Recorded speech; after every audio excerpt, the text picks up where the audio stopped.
Ah ah! J'ai kidnappé Raphaël aujourd'hui pour vous faire une critique de Hidden Leaders. Inquiétez-vous pas, là, c'est moi qui joue un rôle.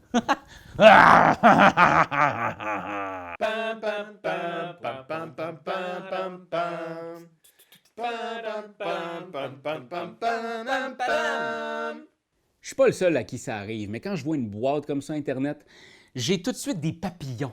J'ai envie de tomber en amour avec ce jeu-là. C'est beau, l'esthétisme graphique de ce jeu-là m'a happé dès les premières secondes. J'ai trouvé ce jeu-là tellement beau. C'est un jeu de chez BFF Games, distribué au Québec par Halo 307. Présentement, il est seulement qu'en anglais, mais je me croise les droits pour que vous ayez, vous, en France, nos amis, une traduction française. Je vous explique en gros comment ça joue ce jeu-là.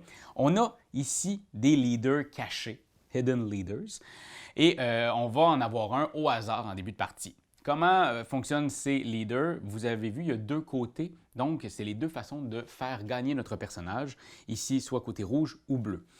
Il y a le rouge-noir, il y a rouge-vert, etc.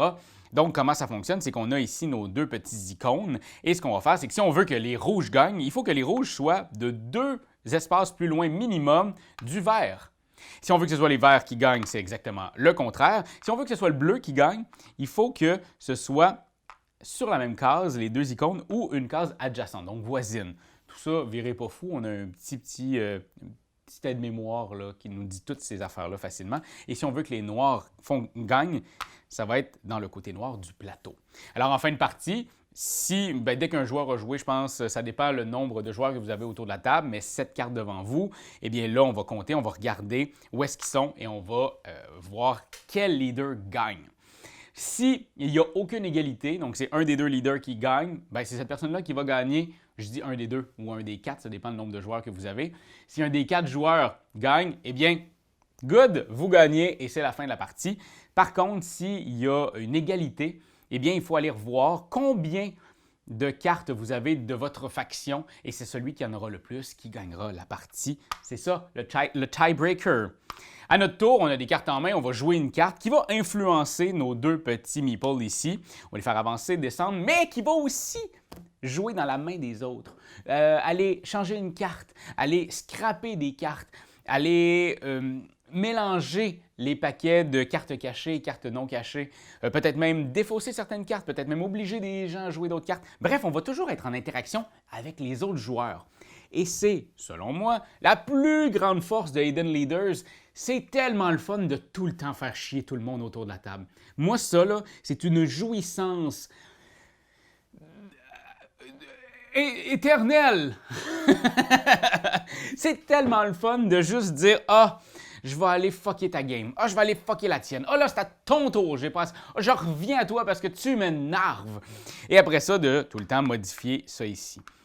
C'est drôle, c'est le fun. J'ai ri beaucoup dans ce jeu-là à tout le temps gosser les mêmes personnes, ou des fois les échanger, mais aussi de cacher mon jeu. Parce que oui, on a deux façons de gagner. Et moi, des fois, j'essayais de brouiller les cartes en faisant en sorte que c'était ni une ni l'autre que j'essayais d'avancer pour que les gens fassent « Ah, Raphaël, il est plus bleu parce qu'il veut qu'il soit proche. » Mais j'étais comme « Non, je suis tellement rouge. » Mais c'est juste que pour l'instant, on est en début de game. Je ne vais pas vendre tout de suite la mèche. J'ai beaucoup travaillé. Ça me fait énormément rire. Et encore plus que ça, ce qui me fait rire, c'est tout l'amour qui a été mis dans les cartes, c'est incroyable. Je veux dire, il y a des personnages, la façon que c'est dessiné, la façon que c'est écrit. Et il y a ici, je veux dire, regarde, Miniature Mermaid, là, c'est un petit poisson. C'est tout le temps des noms super drôles. Pessimistic Whaleman. Un whaleman pessimiste, curious troll. Il y a du monde qui... C'est drôle. Toutes les cartes, ils ont fait une job incroyable de création de cartes, de création de personnages. L'iconographie est d'une clarté monstre. Je veux dire, ici, c'est soit je réduis de 1 le rouge ou je réduis de 2 le vert. Pas plus clair que ça. Ici, c'est même écrit, le reste est écrit plus 1 et plus 1. Donc des deux, je fais plus 1 des deux. Et je vais placer une de mes cartes de ma main dans mon côté invisible, donc qui n'est pas visible aux autres joueurs. C'est tellement clair. l'explication des règles, c'est limpide. La façon de jouer, c'est limpide. Le casse-tête vient quand même de ce fameux souk à la corde de « Ah, je l'amène là, je fais ci, je fais ça ». Il y a tellement de cartes, c'est tellement... Puis là, sur la table, j'ai juste la moitié du paquet. Là. Il y en a des cartes. Les leaders sont le fun. Par contre, je vous dirais que d'une partie à l'autre, ça se ressemble quand même. On est toujours en train de faire le souk à la corde. On attend certaines cartes parce que maintenant, on les connaît. Moi, après plusieurs parties, j'ai trouvé que j'avais eu énormément de plaisir dans toutes mes premières parties, mais que là, plus tard, j'étais comme ça devient un peu redondant, malheureusement. Mais le début, la découverte de ce jeu-là est venue vraiment me chercher. J'ai eu beaucoup de plaisir. Mais je vous dirais que présentement, si j'ai à sortir un jeu, ça ne sera malheureusement pas Hidden Leaders. Je vais être super content d'aller jouer chez vous si vous me proposez Hidden Leaders, mais c'est peut-être pas celui que je vais vous proposer présentement parce que j'y ai trop joué et j'ai l'impression que je comprends et que peut-être les mécaniques de souk à la corde me tendent un peu à la longue. Par contre, ceci étant dit, je pense que je jouerais avec quelqu'un qui a joué autant de parties que moi. Pourquoi? Parce que j'ai l'impression que comme maintenant je connais les cartes, je vais tenter de scraper plusieurs cartes pour en avoir d'autres. Et ça, c'est parce que je sais qu'il y a certaines cartes que je veux absolument pour réussir à te faire quelque chose d'atroce, toi, Internet. Mais je t'aime pareil.